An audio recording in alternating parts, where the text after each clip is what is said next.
Welcome back, I'm Tedward. Welcome to the BMW M2 Manual, and welcome to Road America here at the Mama 2023 Spring Rally. We've got a ton of cars to drive today, so we're going to get some quick impressions on the new M2. Now, when this car was first revealed, I was not a huge fan of the style. I think BMW takes some pretty intense leaps to see what their customers will enjoy, but they've definitely started to grow on me a little bit. Now, I don't know how I completely feel about this rear end just yet, but I do love that we're still getting quad-tipped M exhaust. That's a great thing. So under the hood, we have an S58, a 3-liter inline 6 making 453 horsepower. That's pretty incredible, but it weighs 3,800 pounds. The baby M car is no lightweight. Keep in mind, my M5 weighs about 4,000 pounds, so this is nearing E39 M5 curb weight. But of course, it's a BMW. It's gonna have some trickery up its sleeve to make this thing handle. And if Jackie Ding is using this now as his grid life race car, well, you know, there's gotta be something good about it.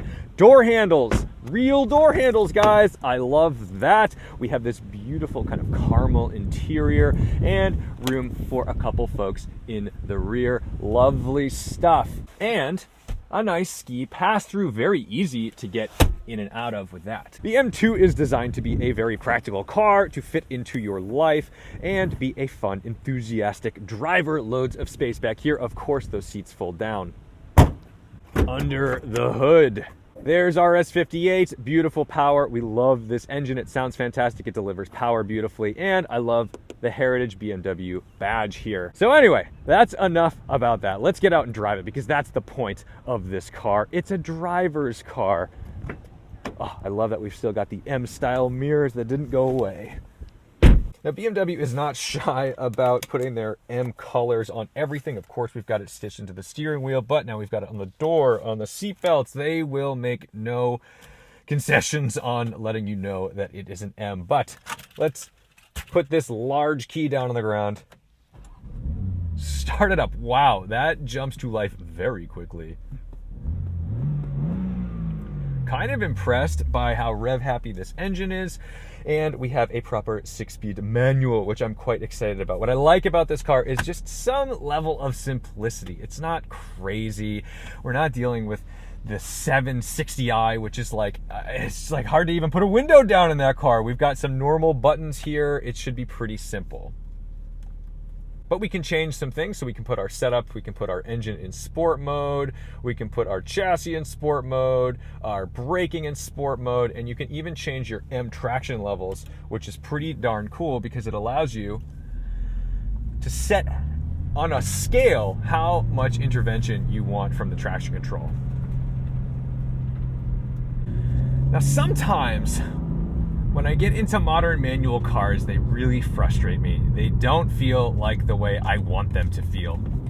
They're a little, I don't know, what's the word? Synthetic? Like it's been forced upon us that, hey, you wanted this manual transmission, here you go, take it. And that's how I felt in the last M3 and M4. Like I drive the manual cars and I didn't really like those manual transmissions. If you're gonna buy a manual transmission, it better be a good one because there's no point in owning a bad manual when you could just have a lovely DCT or PDK depending on who you're buying from.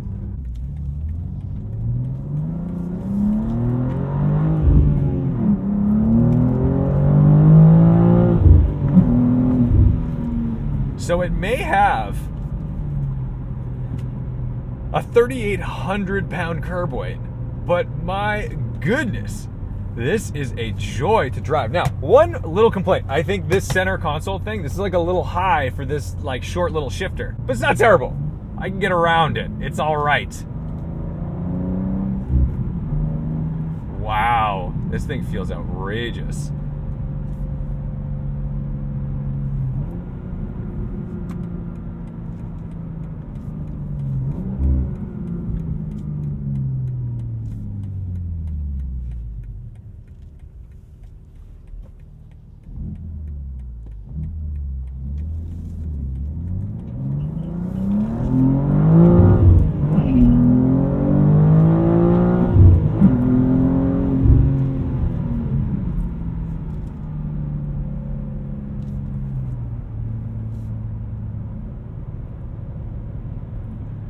BMW has made a driver's car again. I've been a little sour on BMW lately. Like, they haven't really been coming out with, there's certain cars that I love that they make, and I think they do like fast SUVs really well, but sometimes I think they make things too stiff. And, you know, they make things sporty for the sake of being sporty, but this is great. Oh, I wasn't aware that I was gonna like the M2 this much. This is nice.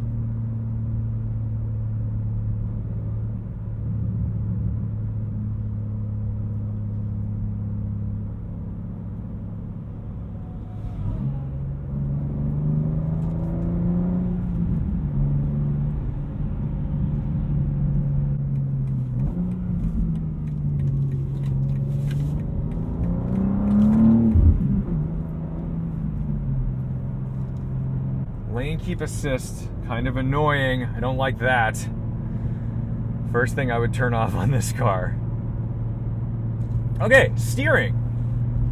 Really nice, kind of darty nose, but it's composed because I don't have that sensation that it's going to tram line if the road has uneven surfaces. But it definitely turns in like an animal. I'm really excited to get this out on a racetrack and see how it feels at Road America, because this is really something special.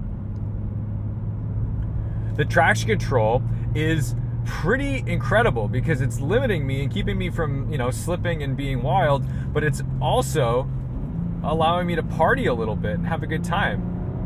It's not just cutting power. The sounds this car makes are phenomenal. You know, this one really does kind of stay true to the BMW heritage thing. Nice and easy over these railroad tracks.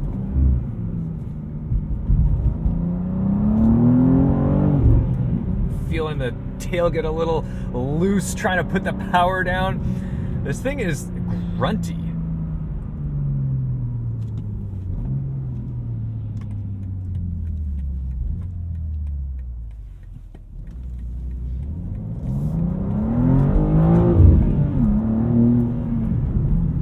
A little throttle goes a long way. I mean, I am in the sport mode. I didn't go into Sport Plus because I think Sport Plus is a little overkill. But what's nice is that with the chassis in sport mode, this isn't too stiff. Big complaint I've had about BMWs recently has been that they're too stiff. They don't necessarily feel super composed because they're bouncing all over the place. And now I'm living that life in my Honda Civic Type R where that's a little too stiff and I'm bouncing all over the place. So this is pretty wonderful. Ooh, yeah, for just over 60 grand, this is a pretty incredible package. And the nice thing is, you've got plenty of low-end torque from this engine. It's got reasonable displacement at 3 liters, but it's also got turbocharged power. So we're able to use it probably pretty efficiently on the highway without being hooligans on the street when you're just cruising around. Oh man, the seats are very supportive. I've got good side bolsters. I'm sure they're a bit adjustable. I'm a skinny dude, so they fit for me really well. Some people don't love that. We're gonna be nice and easy around here because we don't need to anger the locals while we're driving these cars for days on end. Hello.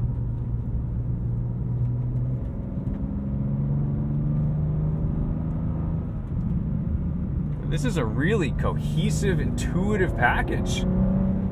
Sometimes I feel like BMW went a little crazy when it comes to their throttle mapping, and a little bit of throttle is just too much, where you're like, man, I don't want to spin the rears like that, but this, it feels great. Everything's really in check and in control. They figured it out. They've come back to the good side. This M2 to me, aside from the nearly 4,000 pound curb weight, it signifies to me that they are back on the driver's side. This is incredible.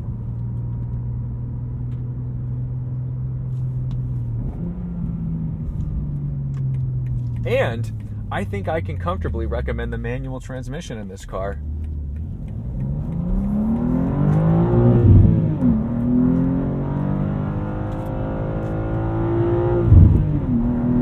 Haven't always been able to do that. Yeah, this car's like really fast, like actually just genuinely stupid fast.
So I know this is just a quick drive, but I came at this M2 with a lot of preconceived notions, with a lot of assumptions, having been a little curmudgeonly about its appearance, but I have to say it drives really well and I'm really impressed. So don't overlook the M2 if you don't like the style. Go out and drive it. I think this is like a proper little driver's car for 2023. I'm really impressed with the manual transmission. I'm really impressed with the chassis and how dialed in this feels. Yes, the steering is still a bit damped because it's a BMW, but man, does it boogie. And I feel like you could drive this every single day, go out to some fun racetracks, and have some great canyon or street drives when you're not going to work. So thank you guys so much for watching, liking, commenting, and subscribing. Don't forget to respect the drive, and I'll see you in the next one.